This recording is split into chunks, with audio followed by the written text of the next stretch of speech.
Hi, I'm Jono, and if you're new here, I do pencil drawings. In the last video, I critiqued some of your artwork, and it was a lot of fun, and the feedback has been incredible, so I'm definitely going to do one of those again soon.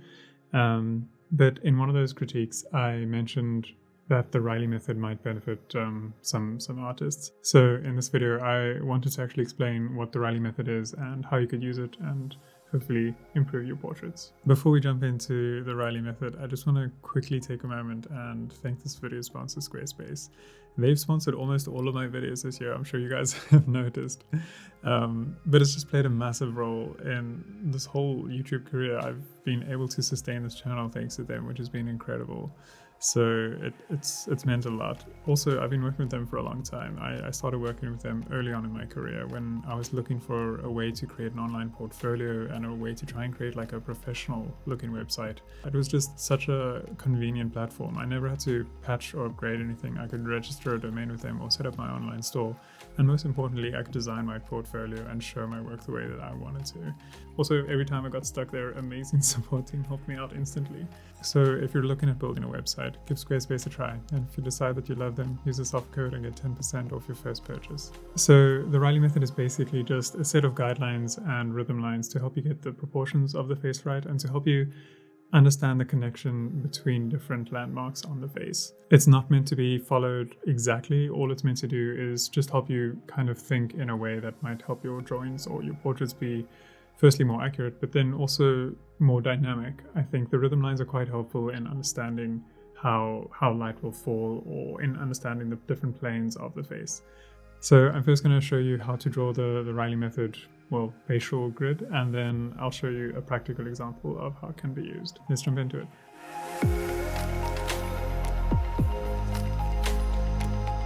We start off with a circle. That's just going to be like the main volume of the head, coming up to around about the nose area. And then we draw a line intersecting down the middle. You can see how I'm cheating already. So those really neat lines, and we're going to try and create a square. And this square is going to kind of represent the side of the face. If I'm facing directly, this section here will kind of be this very foreshortened area going back towards the ear. And they don't have to meet up. Just eyeball it, try and make it a square. Like I said, this doesn't have to be like absolutely perfect. This is just a guideline to help you with some measurements. What I like to do next, I think I've seen loads of people do different versions of this, so I'm just going to use what I find useful in the Reilly method, and hopefully you can get something out of that. For those of you who are very familiar with this, I'm probably going to butcher it, but for those who aren't, maybe this is like an easy way to get into it. So yeah, I'll show you how I do it. Basically, you're dividing the face into 3 sections. This will be from the brow up. This will be basically eyes and nose, and then mouth and chin at the bottom area. And those measurements, depending on the model, but those measurements roughly equal each other. So the way I like to kind of break that down is, let's bring that out here. Have a look.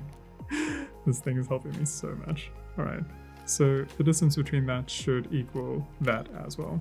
So if we extend this line out here, these should kind of be the same, and then you can bring that down and just eyeball it as well. Try to see if you can get it roughly the same. In my mind, that looks kind of okay. So let's draw that across. And this will roughly be the bottom of your chin. Yeah, we'll have that there. And extend this line down. There we go.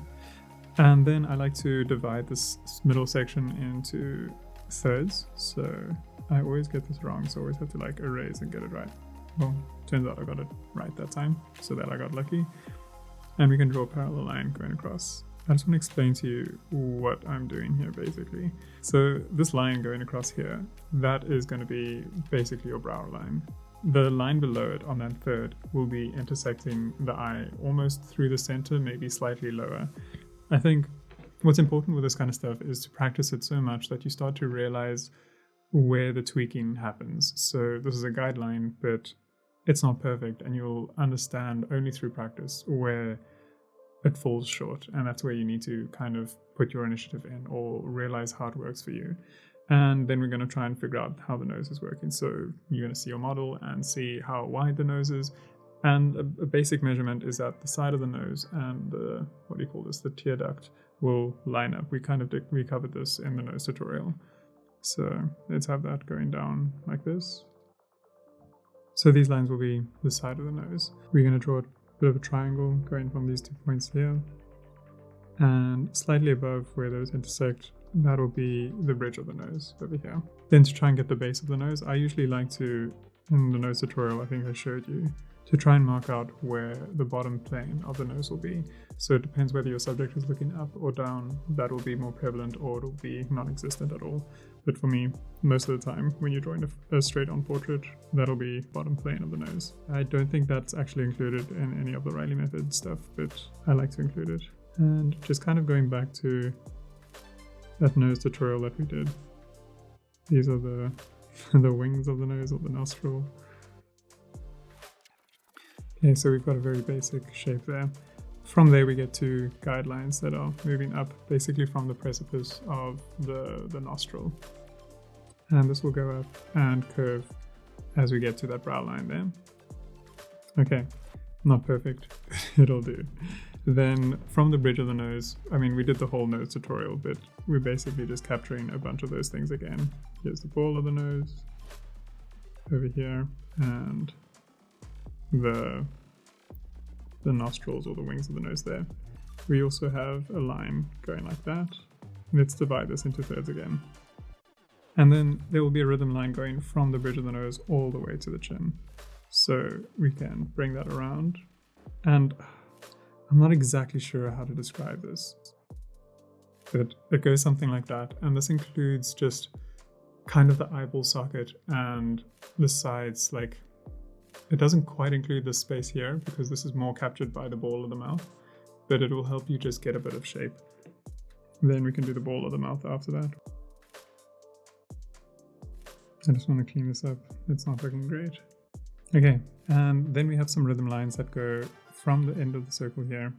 They come past the nose and they just connect by the mouth here, and that can often give you part of the line of the cheek.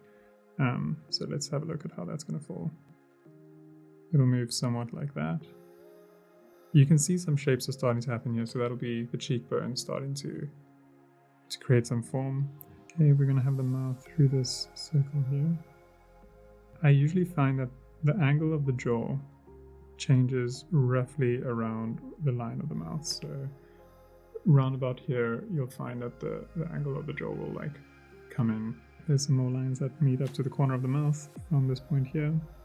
These are kind of like cheekbone lines, and then there's also a line that gives you a very good idea of how the cheekbone is falling. So the tear duct will be pretty much in line with the nostrils there. And like I said, this line I like to have that as pretty much a guideline for the lower center of the eyeball. Another helpful line would be to try and see how high the eye is to the brow. If the brow is very heavy, then the eye will be kind of closer to that. If we're drawing an average person, let's just give them a bit of space like that. So I don't know if you'll be able to see with me, but between the top of my eyelid and my eyebrow, that's the space, or that's that measurement to keep an eye out for. Then you'll have the tear duct, and the eye kind of quickly goes up to that point, depending on the shape. And let's bring it out all the way to here.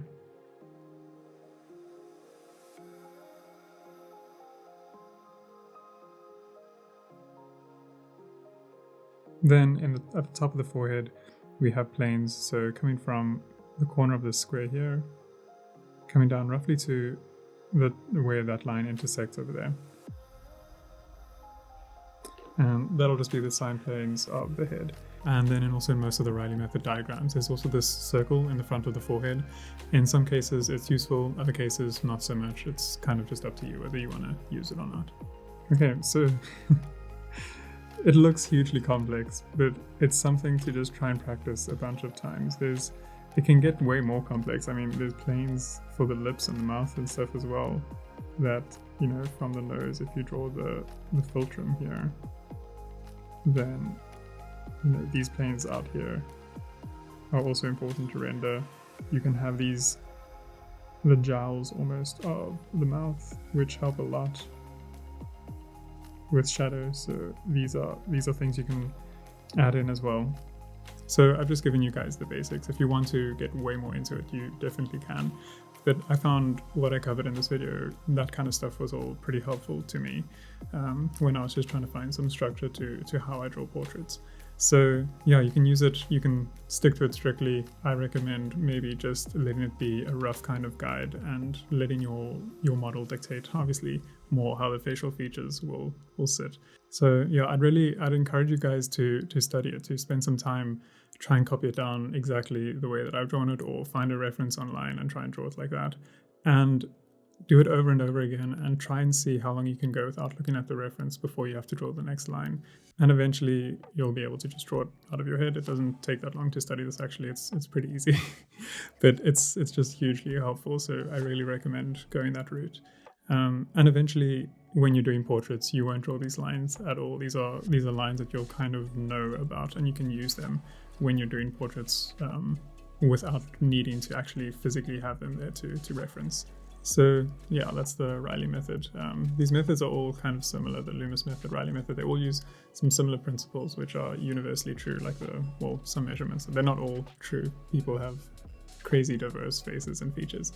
But yeah, it helped me a lot. Let me know in the comments if there's any other methods you'd like me to cover, or even that might help me out. I'd love to hear about it. Leave a like if you found this video helpful. It helps the channel out in a huge way. And as always, thanks for the support, and I'll see you guys in the next one. Bye.